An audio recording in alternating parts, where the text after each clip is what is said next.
Sylvie Capensas, donc ce livre est le troisième. C'est le premier que je coécris avec Emmanuel, certainement pas le dernier, vu tout ce qu'on a encore, continué à comprendre et à développer. Mon premier livre, Le cerveau ou la fabrique du bonheur est aussi édité chez Dangle. C'était un travail, de grande proximité avec des élèves en école de design dans lesquels, je travaille.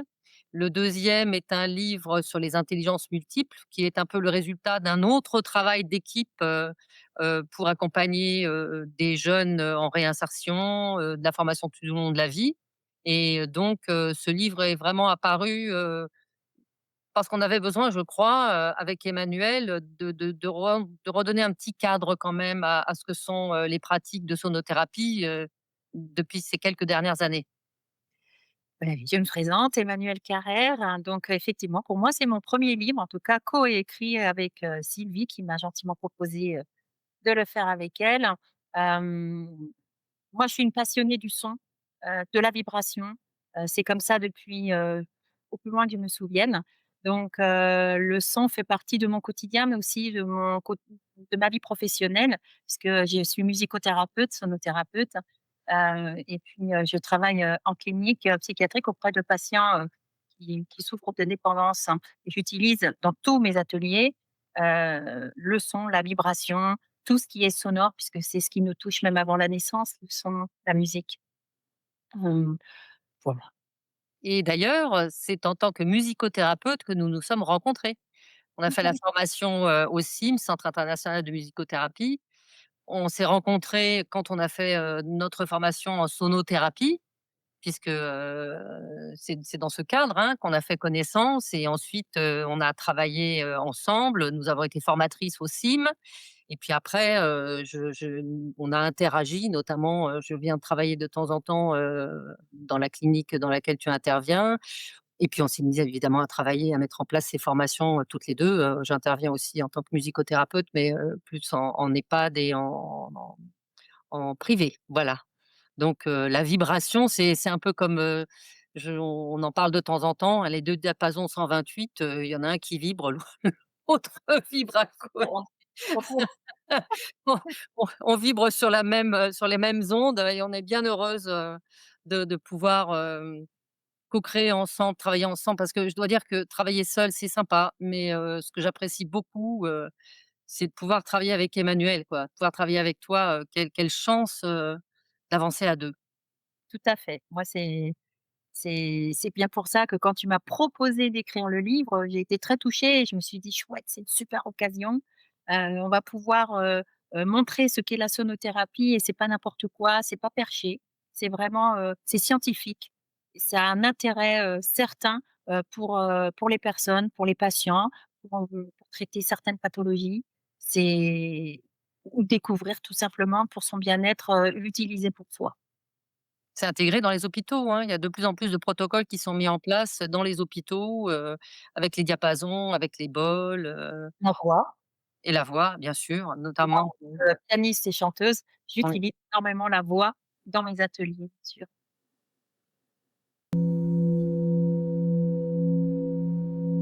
Ce livre est né d'une envie commune. Emmanuel et moi, nous avons décidé, il y a à peu près 2 ans, après la création, il y a 4 ans, du CIMENSO, Centre international de musicothérapie et de sonothérapie, d'écrire un livre à 4 mains. Je te laisse, Emmanuel, expliquer pourquoi. Alors oui, bien sûr. Merci Sylvie.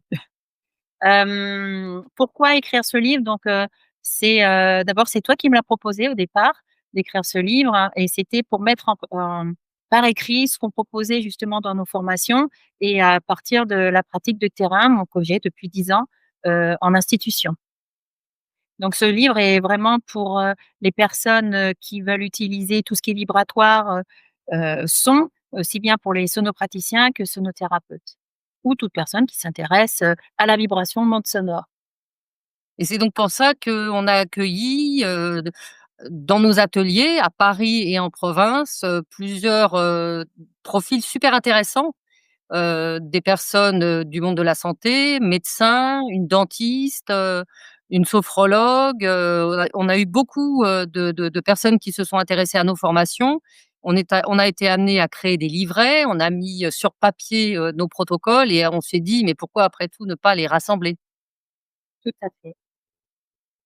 Et les dessiner puisque, j'ai la chance, de d'être graphiste illustratrice au départ et du coup, on a quand même constaté aussi au niveau des livres qui étaient proposés sur le marché, heu, que les schémas étaient pas toujours, très agiles et très faciles à utiliser. Donc c'était aussi un élément, important. Oui et dans la littérature, enfin tout ce qu'on retrouvait, jusque-là, sur la sonothérapie, il y avait peu de schémas et peu de protocoles. C'était plutôt de la généralité donc c'est vraiment l'envie était de créer un livre avec les pratiques, les bonnes pratiques, en tout cas toutes celles qu'on utilise, sur le terrain, auprès de patients et puis bien sûr qu'on donne dans nos formations. Avec tous les outils dans ce livre, il y a tous les outils qui utilisent la vibration, pas seulement les bols. Il y a les bols, il y a les gongs, il y a les diapasons, mais il y a aussi la voix et puis ce qui est peut-être, un peu plus récent, la musique des plantes. Tout à fait, tout à fait. La musique des plantes, grande découverte, hein, que qu'on a eu la chance, de réaliser, auprès d'un grand personnage. Musicothérapie des plantes avec une fougère notamment, la même, avec 2 expériences vibratoires absolument étonnantes. Nous ne saurons que trop vous conseiller, de rencontrer des musicothérapeutes de plantes.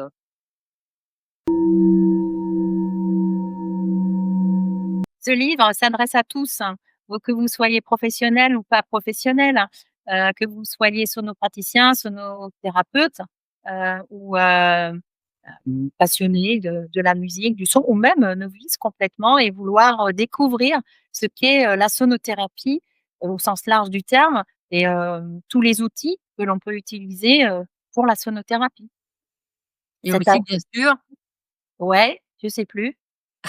aussi bien sûr, à tous les sonopraticiens, sonothérapeutes qui ont envie, d'enrichir, les protocoles sur lesquels, ils sont déjà. On a toujours besoin de rencontrer des protocoles supplémentaires, on a toujours besoin d'avoir, aussi, enfin, notre objectif au départ, c'était partager, des pratiques de terrain, multiples entre ton territoire, en psychiatrie, le mien en maison de retraite et aussi au niveau des particuliers en cabinet. Il y a on a la chance d'avoir, une expérience de terrain qu'on avait vraiment envie de partager aussi au niveau des professionnels parce qu'on a toujours besoin d'apprendre. Oui et puis, ce livre, ça a été aussi la volonté de que justement les sonopraticiens ou thérapeutes, puissent se l'approprier et créer eux-mêmes leur protocole, hein, auprès de leurs patients. Mais ça s'adresse également, donc à des personnes qui sont, dans l'aide à la personne, qui sont, par exemple, je pense aux éducateurs spécialisés, je pense, aux aides-soignants, je pense, aux infirmiers. Tout le milieu, heu, médical, mais socio-médical. Oui, tout ce qui est de l'ordre du soin, et puis, pour les personnes, Et du comment? bien et Oui. du bien. Et puis pour les personnes qui ont envie de se faire plaisir avec, des bains sonores, hein, ce qui est quand même, une pratique qui est moins, découvrante, que, pratiquer le massage sonore. On a aussi, pas mal de protocoles très intéressants à partager, on les a expérimentés et on en a, heu, constaté, les bénéfices, sur toutes les personnes, que l'on a pu former, durant ces 4 dernières années. Et puis, ce livre, c'est intéressant également car il peut très bien aller, dans les médiathèques, les bibliothèques, vraiment pour que ça s'ouvre à un panel, de personnes le plus large possible, hein, à toutes les générations, qui puissent, aller découvrir ce qu'est, les bienfaits de la vibration, du vibratoire. Tu parlais tout à l'heure d'une bibliothèque? Une médiathèque, à Strasbourg qui va normalement enfin j'espère intégrer, la médiathèque de Strasbourg, oui. Super. La sonothérapie, c'est pas tout nouveau, c'est ancestral. Par contre, il a fallu qu'on mette un nom sur quelque chose, sur le son que l'on utilisait. C'est pas les Égyptiens déjà utilisaient le son, pour soigner, leurs patients.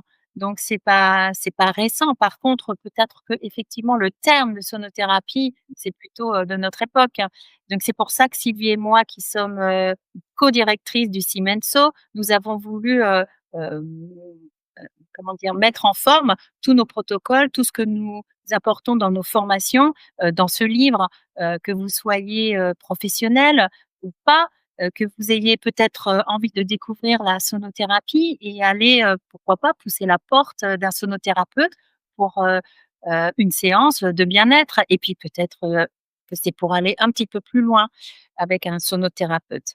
Hem, Et puis en plus, ce livre est aussi destiné aux personnes qui sont intéressées par les protocoles et qui auront peut-être pas la possibilité, l'opportunité, de venir suivre, nos formations, dans la région, et c'est quand même aussi un moyen de partager, hein, ce livre, nos pratiques, nos connaissances de terrain, parce que, on a vraiment un message à faire passer, quoi. Le monde du vivant est vibrant, hein, est vibration, et il faut absolument se reconnecter avec, sa vibration, avec, la vibration de ses organes, avec la vibration de son cœur, et pouvoir, se réharmoniser par rapport à notre environnement. On a c'est une démarche, bien sûr, c'est une démarche mentale parce qu'il faut bien écrire, il faut synthétiser, c'est un vrai travail, mais c'est aussi surtout une démarche de cœur, je crois.